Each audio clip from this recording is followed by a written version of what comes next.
So, leading on, we've had a few conversations on night vision and how much it's come on in the last 5 years, I suppose, 5-6 years.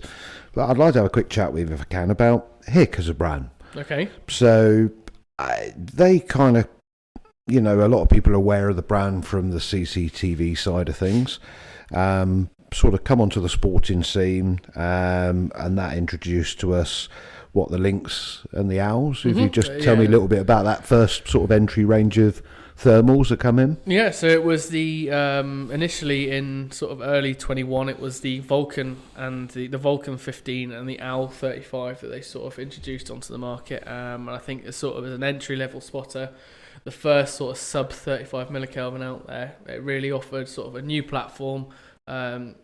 Dipped Hick's toe into the thermal pool, so to speak, just so they could get an idea for it, and then obviously eventually led on to their first weapon scope as the Thunder being released. Okay, and obviously the range, I think the Owl went to the Pro, didn't it? And then you had the 6mm, 12mm, that's right, 15, 19, 25, 35, yeah? Yes, that's right. Well, not 35, no, 35 was in the Griffin. So the Griffin, that's right. So, which leads me nicely on. Obviously, that sort of tech. I mean, Hick being who they are, they've got all this technology anyway in their range of security devices, and all they've done is put it in a sporting body for the sporting market and security market, I suppose. Yeah. So, leading on from that early range, then the Griffin. Tell us a little about the options that were in that one as well, because that was quite a popular first one with LRF, I believe. Yes, so the Griffin range came out in I believe it was 5 or 6 different models, and they had the introduction of an optical camera on there as well. Which was quite groundbreaking. Yeah, well, to fair, it is like a sort of a basic night vision camera on there. But the thing was that it integrated this new sort of technology that no one's seen, which was the sort of fusion. That's it. Yeah, the fusion between the two. Admittedly, it was good. It did the job quite well, but it certainly put a foundation down to lead on to improving things. Certainly, so you'd find probably the majority of people bought them just as thermal binoculars, with laser rangefinders. Again, all sub 35 millikelvin, but a good range of those 384 sensors, right up to 640 sensors. Okay, and obviously in staying with the monocular side of thing at the moment, and now that's come on now through to the Falcon range of units. Yes, yeah. And tell us a little bit about the Falcon. Falcon's first sub 20 millikelvin thermal spotter on the market. Okay. Across any brand, that is.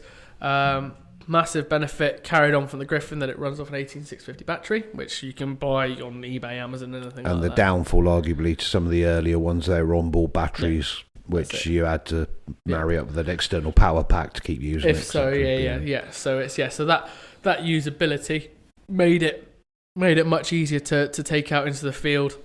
I think with the impeccable warranty behind it as well, and obviously a less than sort of 5% return rate on Hick products, considering how many we especially sold into the market and are still selling now, is a remarkable figure, really.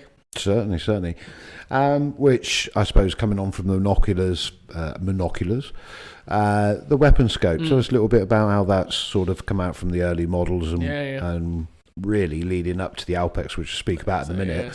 Where just give us a little resume then on that sort of progress. So initially, as I mentioned a second ago, the Thunder was the first one to come out, and they really hit the ground running with that, in the fact that it wasn't just a weapon scope. You could use it as a monocular, as a clip-on kit, of a pole, 3-in-1. The ultimate which kit. I don't think any other firm offered not that as capability. Not at the time, no. Moving on from then, you went on to the Panther, which was their dedicated weapon scope, thermal weapon scope with a laser rangefinder, sub 35 millikelvin, again with an either a 640 Pro sensor or a 384 sort of standard sensor. Really, really did well on the market.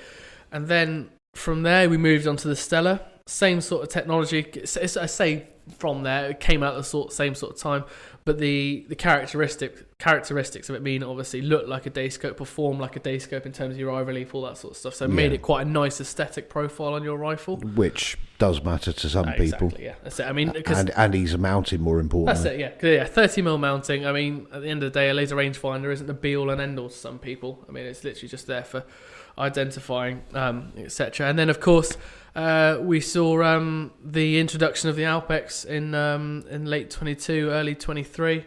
Which I'll be honest, phenomenal is a success, really. Hit the ground running incredibly hard, yeah. Yeah, certainly did.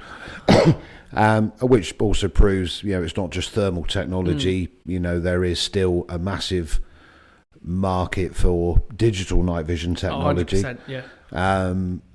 And even with HIC, it just seems that and other brands, to be fair, that thermal scope market still has not kind of reach the same level. I'm not sure whether that's performance, price. What would you say? It boils down to one fact, and it's identification. It's as simple as that, really. I mean, I've been shooting for the best part of, to say just over a decade now.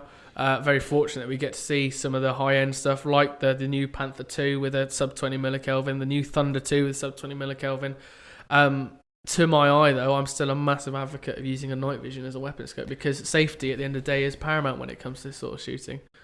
No, absolutely. So, yeah. Quite agree. If you don't know, you shouldn't even be thinking about pulling the trigger, let alone. Exactly, yeah. Absolutely. Do you see thermal rifle scopes evening that distance in sales and price between digital, or not yet? It's a tricky one because thermal uses so much more technology and more expensive technology. Exactly, yeah, because of the manufacturing materials such as your germanium, all that sort of stuff. I can see that there will always be that sort of gap, but what HIC have been able to do is actually bridge that gap a lot closer than some other brands may have done. So obviously you look at an Alpex, which is now the new Alpex 4K is going to be 850 quid. You look at the top of the range Panther, which is sort of, you're looking at $3,500, which is, and some other brands are nearly double that price in terms of thermal weapons. Well, you've really preempted me next statement. I was going to say one thing HIC have always done is either offer equivalent levels of performance at a lesser price, or better performance at less of a price. You're not compromising anywhere. No. You're always winning on both accounts. That's it. So they've certainly got that right. Absolutely. Staying obviously with the Alpex, then we've now morphed, shall we say, to the latest one, which we're all looking forward to coming out. Yep. Tell us a little bit about the new 4K. Yeah. So the Alpex 4K LRF. Obviously we did the release on it the other day. We here at Optics obviously just received our demo unit the other day. Had a chance to have a little play out with it in the field, compare it to the current Alpex, and I can certainly say I'm very, very excited about what that's gonna. I mean, I was out on a particularly crap night the other night when I took it out, and it was and it performed exceptionally well.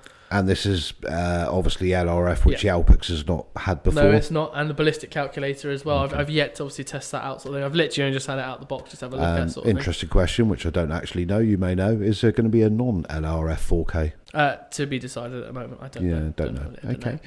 Well, that again really leads me on to our next thing, which we as a company, OPW, we've got a night vision evening coming up. We do indeed. We see obviously a lot of shops, they tend to do their night vision evenings, but we thought with the opening of Riviera House, our new premises, it'd be worth doing, obviously because we do a plethora of day optics as well, doing sort of like an open day night vision evening. No, so not just your standard sort, you turn up at 5 o'clock, you have a look through some stuff and then go home by 9 sort of thing. Yeah. We're there from 12 o'clock. And we're going to have many different day scopes there as well to have a look through. Well, I think it's the euphemism kills two birds with one stone, but it does maximise our time and the interest in the event, Absolutely. doesn't it? So, no, I'd be really looking forward to that. And what date's that? That'll be on January the 20th, Saturday, January the 20th. And it's at Newton Abbot Racecourse, yeah. Okay. Yeah. We look forward to doing that. Obviously, anyone who's listening or watching, more than welcome to come along. Absolutely, and that's been really good talking to you. That's it. No problem.